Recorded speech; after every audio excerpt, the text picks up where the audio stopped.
Pulseira de ouro no pulso. Uma mão abraçando uma criança. Dois corpos, parados na cinza vulcânica por 1500 anos. Desde 1974, o mundo conhece esta história de cor. Uma mãe aperta seu filho em seus últimos momentos de vida. A Casa da Pulseira de Ouro. As antigas Pompeia. A imagem mais contundente da catástrofe antiga. Foi impressa em livros didáticos, exibida em filmes, celebrada em romances. O símbolo perfeito do amor materno que derrota a própria morte. Milhões de pessoas pararam diante dessa moldagem. E então veio o DNA. Em 2024, Harvard, o Instituto Max Planck e a Universidade de Florença extraíram o antigo código genético de moldes de gesso de Pompeia. O resultado destruiu a linda lenda em um golpe. A mãe foi revelada como geneticamente masculina. A criança não tinha relação de sangue com ela. Tudo o que pensávamos saber sobre Pompeia se desfez como cinzas entre os dedos. Mas isso é apenas o começo. Porque a mãe com a criança não é de longe a única mentira que Pompeia nos contou. As famosas duas virgens nos braços, um símbolo do amor fraternal, reproduzido em cartões postais e filmes, também provaram ser bem diferentes do que se acreditou durante um século. Os moldes de gesso que considerávamos moldes precisos de corpos reais foram secretamente alterados por restauradores.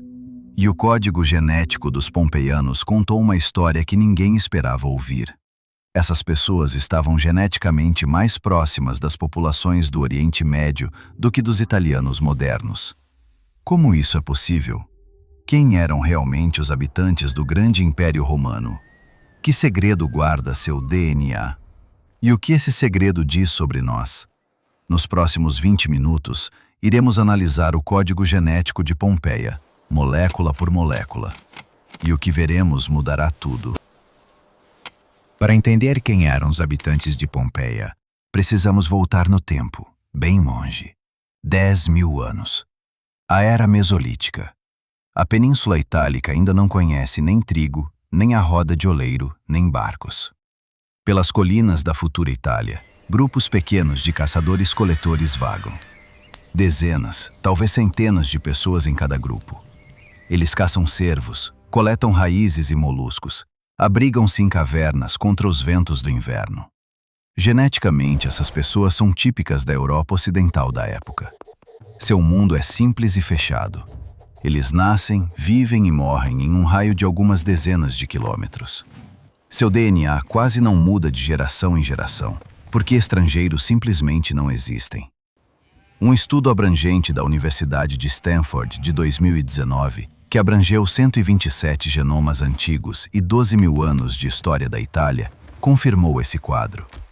O panorama genético do Mesolítico é homogêneo e calmo, mas é uma calmaria antes da tempestade, porque uma onda já se aproxima do leste que reescreverá tudo.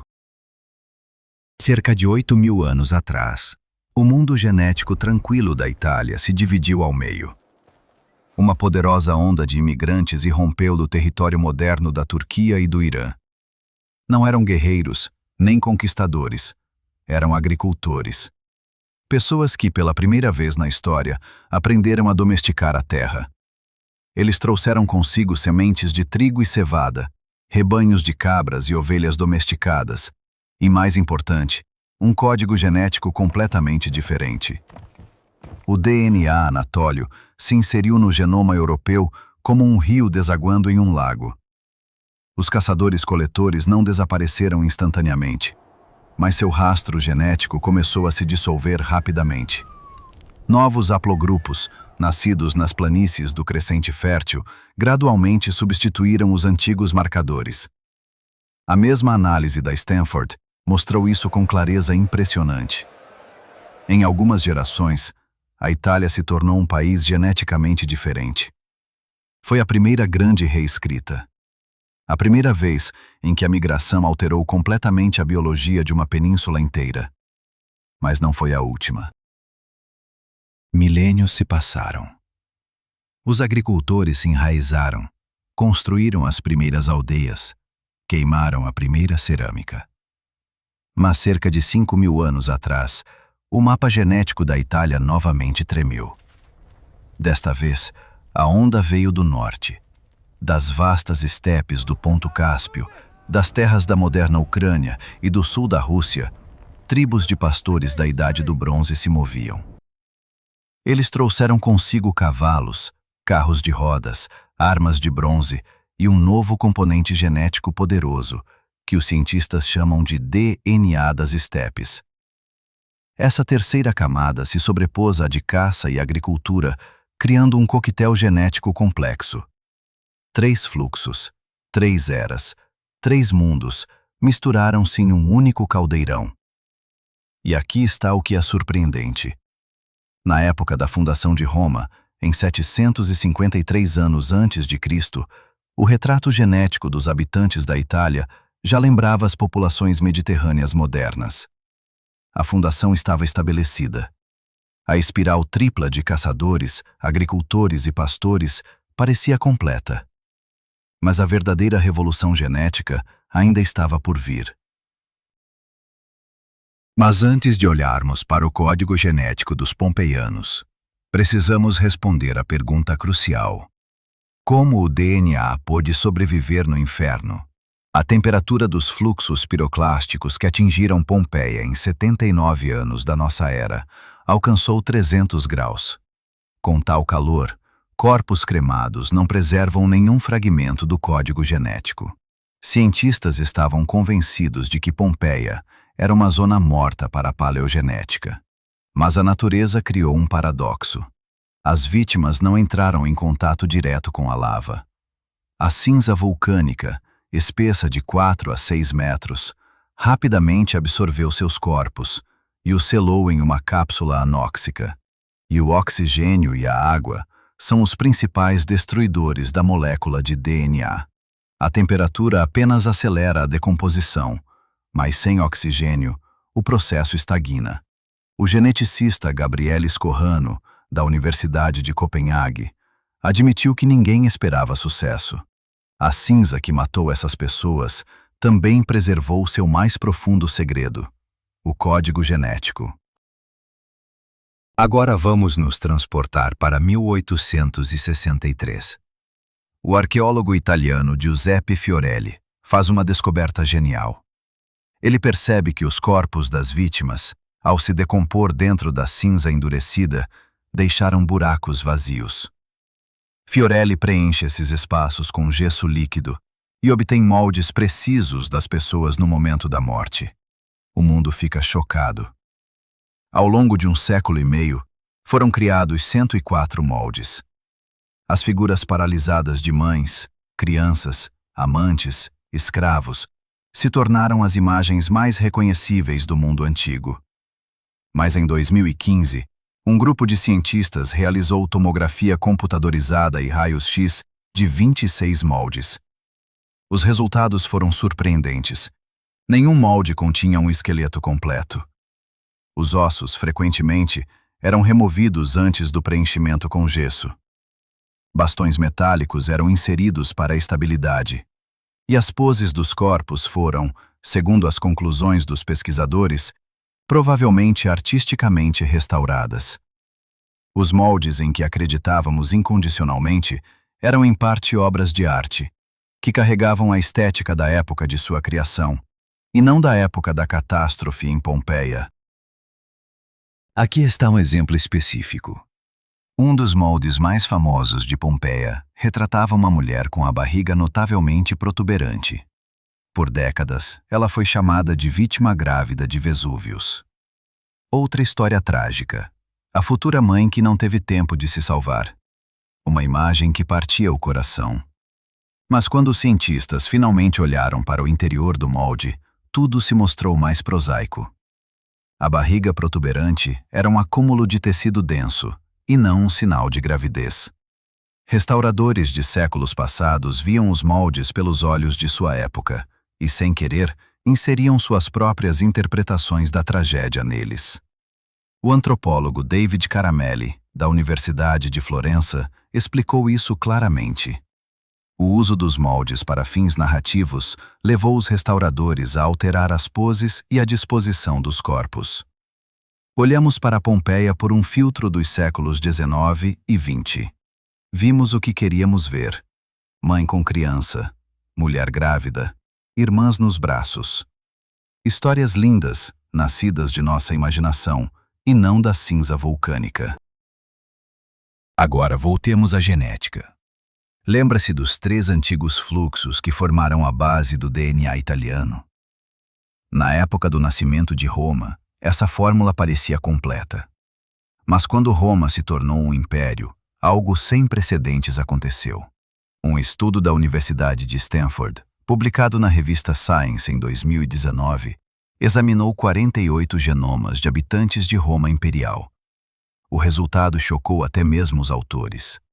44 das 48 pessoas estavam geneticamente ligadas ao Oriente Mediterrâneo e ao Oriente Médio. A Grécia, Síria, Líbano.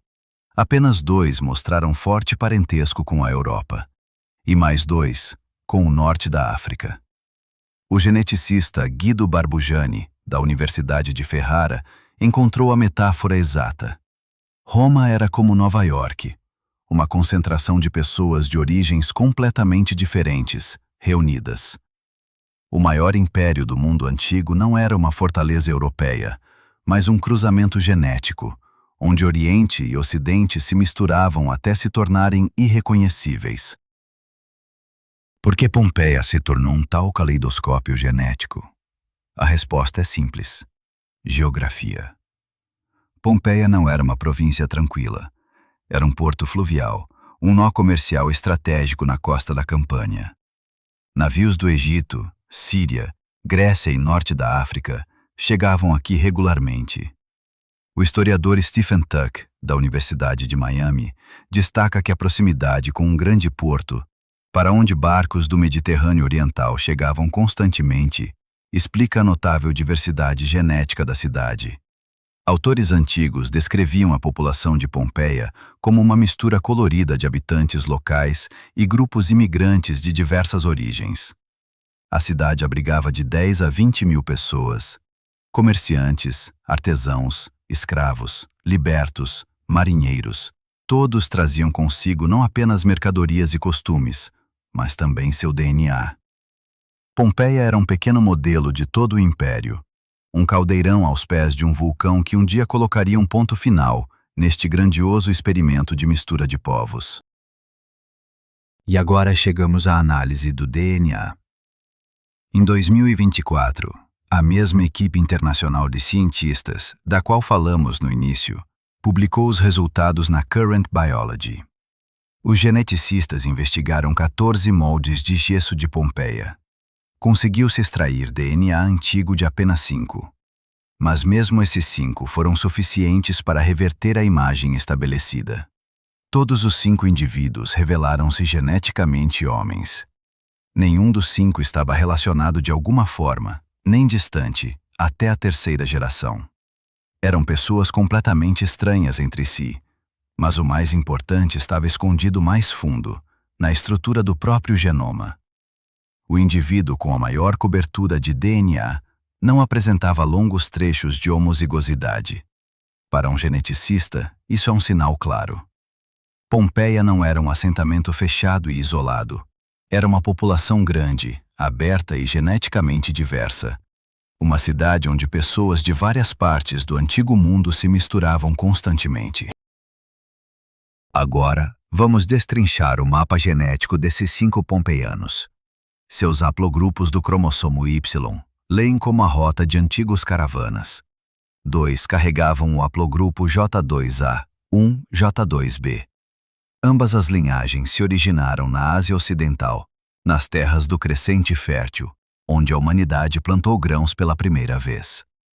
Outro carregava o haplogrupo E1B, um marcador comum na Ásia Ocidental e no norte da África. E o último, T1A, uma linha do Oriente Médio. Nenhum haplogrupo tipicamente europeu, nenhum. Mas os geneticistas foram mais longe e realizaram análises de componentes principais. O resultado foi ainda mais eloquente. No mapa genético, todos os 5 pompeianos se afastaram muito dos italianos modernos. Eles nem mesmo corresponderam aos etruscos ou à população da Itália na Idade do Ferro. Em vez disso, eles se agruparam perto das populações do Oriente Mediterrâneo, do Levante e de populações judaicas do norte da África. Os habitantes de Pompeia eram geneticamente mais próximos de Beirute e Damasco do que de Roma contemporânea. Mas a história mais impressionante aguardava os pesquisadores não nos moldes de gesso, mas na casa do artesão.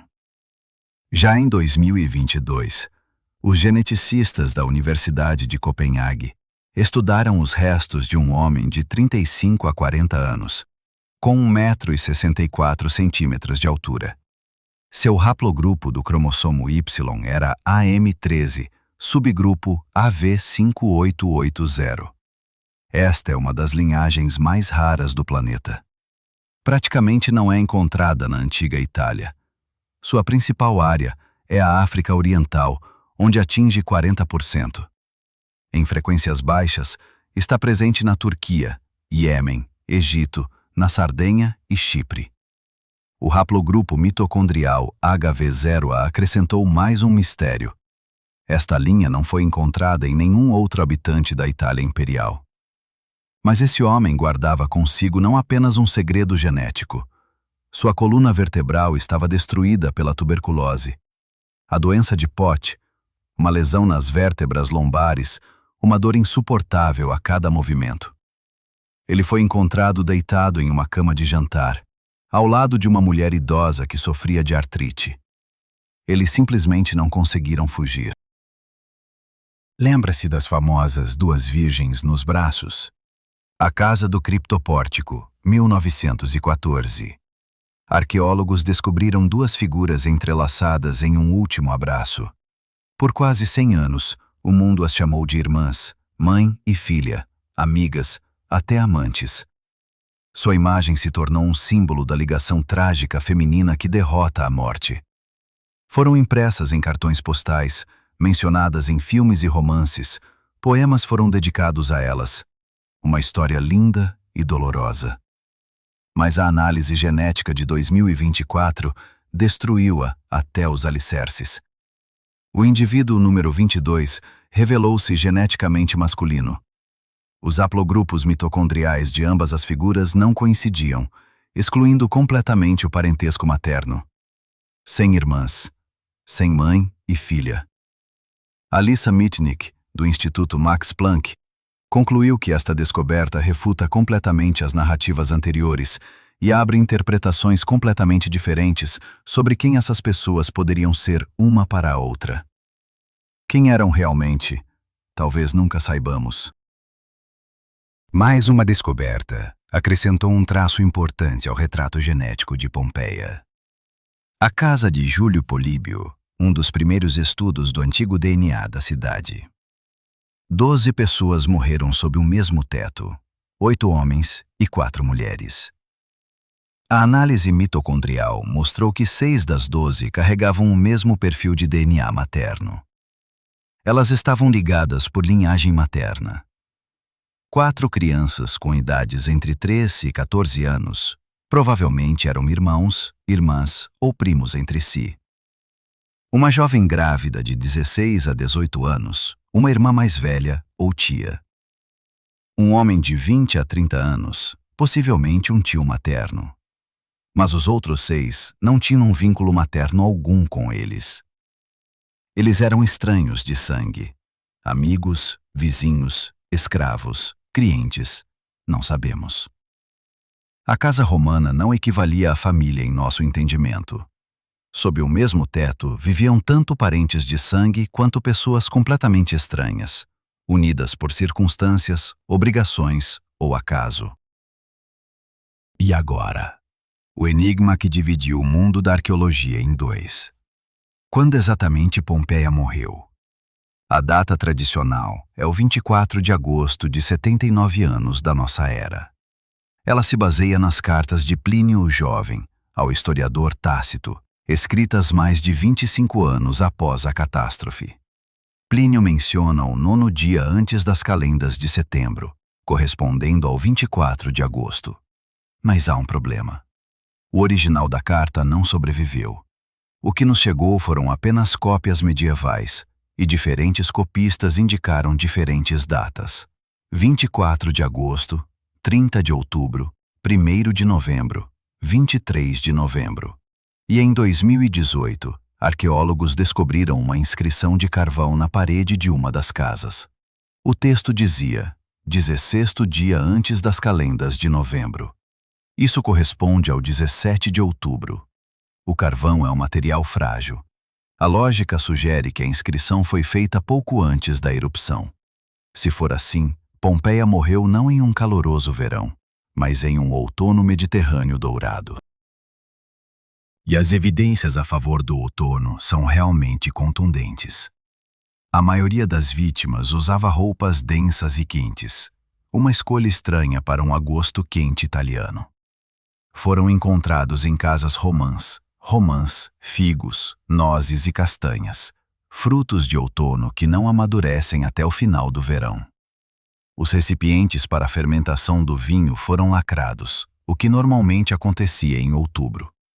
E uma das moedas carregava a 15ª aclamação imperial de Tito, ocorrida apenas em setembro de 79 anos. Mas a data tradicional também tem defensores. Um experimento do Parque Arqueológico mostrou que inscrições de carvão podem se preservar por mais de 10 meses. Foram encontrados ovos de tartaruga Hermann, e essas tartarugas botam ovos de maio a julho, e não no outono. Os frutos de outono podem ter sido deixados por sobreviventes que voltaram à cidade após a catástrofe.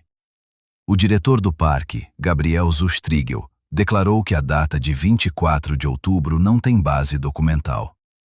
A disputa continua. E isso não é uma fraqueza da ciência, mas sua força. Mas o que aconteceu com esse fluxo genético oriental após a queda do Império? A história deu uma reviravolta.